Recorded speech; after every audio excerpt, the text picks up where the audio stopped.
Our life is a holocaust of the Supreme.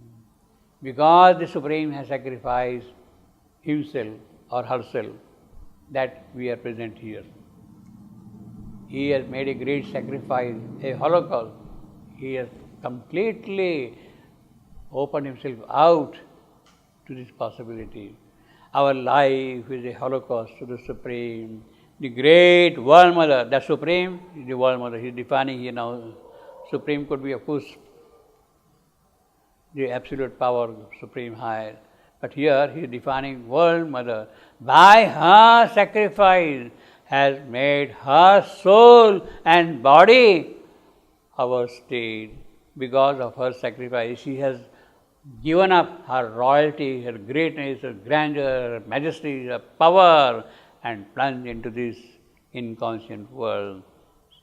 That is the Holocaust. Has made her soul the body of her state, accepting sorrow and unconsciousness, accepting death, accepting falsehood, accepting sorrow and unconsciousness. Divinity is lashed from its own splendors. Divinity is lashed. She is absolutely clear every word. Divinity is lashed from its own splendor. Wow, the many patterned ground of all we are. Because the Divine has sacrificed Himself, that it has become a ground for us to grow. Actually, this sentence, the Holocaust to the Supreme, we have got in that little book, The Mother, in that Mother. There, in that book, that little booklet, The Mother, Sri Aurobindo writes, our life is a holocaust of the Supreme, the sacrifice of the Purusha. First he says it is the sacrifice of the Purusha, therefore he calls it Suprema, holocaust of the Supreme. But actually he says then, but more deeply the holocaust of Prakriti. It is, you see, in the Rig Veda, there is a hymn called Purusha Sukta. Purusha Sukta.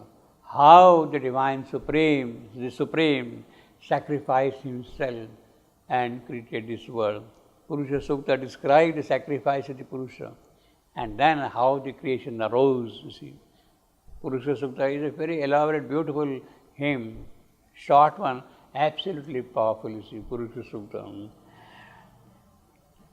The sacrifice of the Purusha, but more deeply, the holocaust of Prakriti, the sacrifice of the Divine Mother. Here you say the World Mother.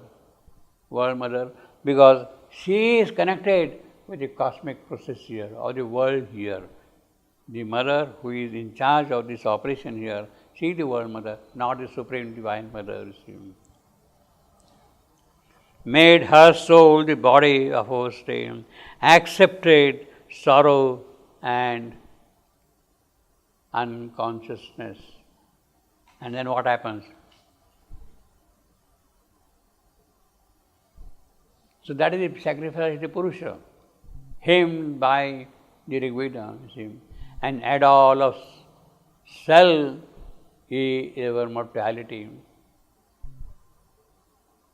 Now what is our mortality after all? It is an add-all. It is an image of the self because of this. It is an image, a kind of a representation of ourself, which is true. So that is our mortality. In other words, we are not really that mortality. Our mortality is something different. An add-on of self, it is only an image of the Supreme, of the Self. And that is what we are, your mortality. Our mortality is an add-on, is an image, not the trueness, not the completeness of the whole thing. Our earth is a fragment in the residue. Well, he is coming now to specific things. Our earth is a fragment and the residue. Well, at the bottom, what is remaining there, that is the earth here down below. Her power is packed with the stuff of greater world. Yes, It is a fragment, all right, of the Supreme, of the Divine Mother, down below. But its power is packed with the stuff of greater world. I mean, all those worlds which are there, they are actually present in her. The entire hierarchy of her creation is present in her. Her power is packed with the stuff of greater world and steeped in their color lustre, dimmed by her drought. Yeah, well, that is the plunge she has taken here. An atavism of higher birth is her. An atavism of higher birth is her. Well, she is actually divine, but that divinity is kind of lost in between and it is reappearing. The disappearance of a certain trait is the atavism. You belong to a certain kind of an ancestral line. The first ancestor, second ancestor, great-great-grandfather, father, like that come down, and then you are there. Now, in between certain traits are lost, but now again suddenly you find that you have inherited what are there with the original ancestor. That is the atavism. The appearance of something which was present long ago, its appearance is the atavism. And atavism of higher birth. You see, well, that's the whole purpose now. It is not in between, there is mortality, there is death, all these things are there. But actually, what is the real thing of higher birth is her. Her sleep is stirred by their buried memories. Their buried memories, atavism, they are there present in the entire ancestral line, but they are buried. Her sleep is stirred by their buried memories. There, all those births, you see, obviously. Recalling the lost spheres from which they fell. Yes, they have come from up above. The ancestral home is up there. You are recalling that thing now. Now it is a new birth which is going to be there, you see. It's a very powerful. Our earth is a fragment in the residue. Her power is packed with the stuff of greater world and steeped in the colorless, dimmed by drought. And atavism of higher birth is. See, normally this word atavism appears in biology. In plant species, when you go species after species, generation after generation, there is a change taking place, and there is again a reappearance of what was there originally. That is the atavism. So here it is the question of birth now. Yes, my birth was there. Now I have gone through the process of death and all that thing. Now that atavism is coming into play here. Atavism of higher births is hers. So that is going to happen here. What a powerful word, this word atavism, you see.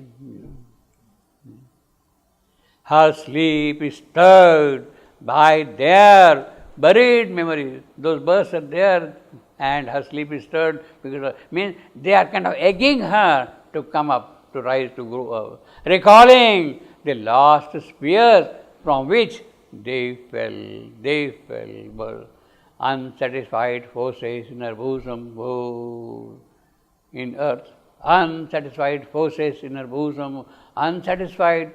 There is a constant urge, there is a constant longing, there is a constant kind of an aspiration. Therefore, that unsatisfaction is there.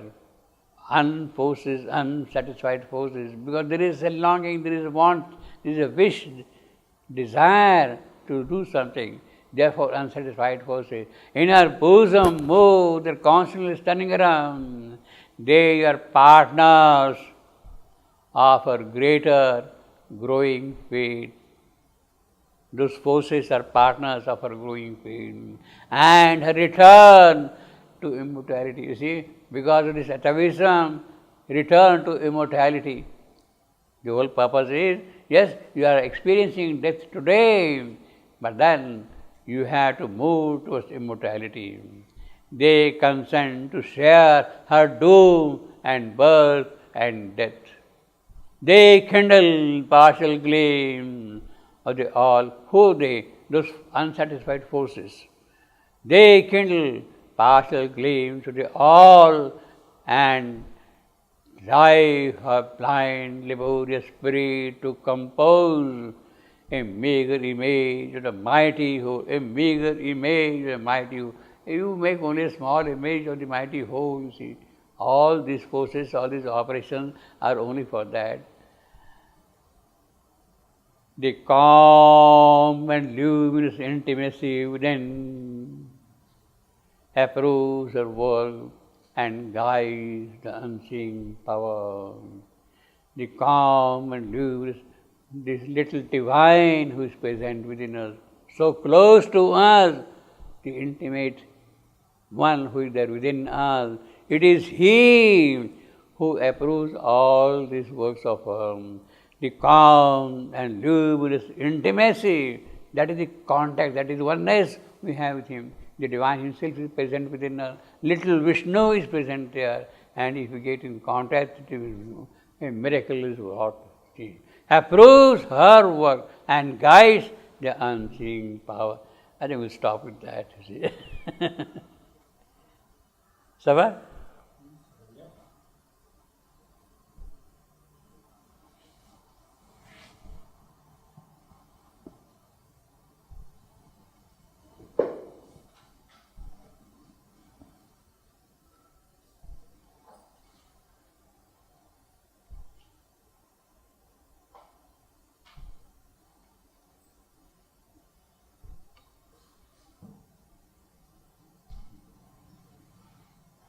This whole thing is absolutely miraculous. No? Very rich, very dense, goes on in many ways like that. I mean, it's very difficult to catch and hold on to something like that, you see, to get a full grasp of it. The worlds spheres are within the cosmos. Yeah. And he sees all these worlds Yeah. on top of each other. Where are they? They are there. Yeah, they're there, but Yeah. they're in the cosmos, so the cosmos is around. In the cosmos, all these worlds are there. In the cosmos. In the cosmos. That's all. No, this is the cosmic description. Yeah, but I mean the This is description of the universal manifestation. Yeah, but then the material world is there, but then there are many immaterial worlds. How can they be on top of each other when Well, I mean, you have got the world of minstrels, you have got the world of gods, you have got the world of heroes, you have got the world. Yeah, but they are not, they are, and then we have earth, and then we have the material cosmos. How can it be piled on top? One is material and the other That is what he sees. He sees that ultimately the basic thing behind this creation is the supporting quality of those people there which are helping you. You would not be there had those things not been there. Yeah, I wouldn't be there. That I Yeah, understand. you would not be there. Meanwhile, they have become now the supporting quality for your own being here. If earth were alone there and nothing else, nothing would happen. There is a kind of necessity of this hierarchy. The point he is trying to make is, there is the temple tower, the Gopuram is there, all these worlds, one above the other, like a mountain climbing up and all that. But also within man, many systems, within man also, there is the entire hierarchy of these worlds present, you see. And it is that which is really becoming for the individual soul as a ladder to climb up.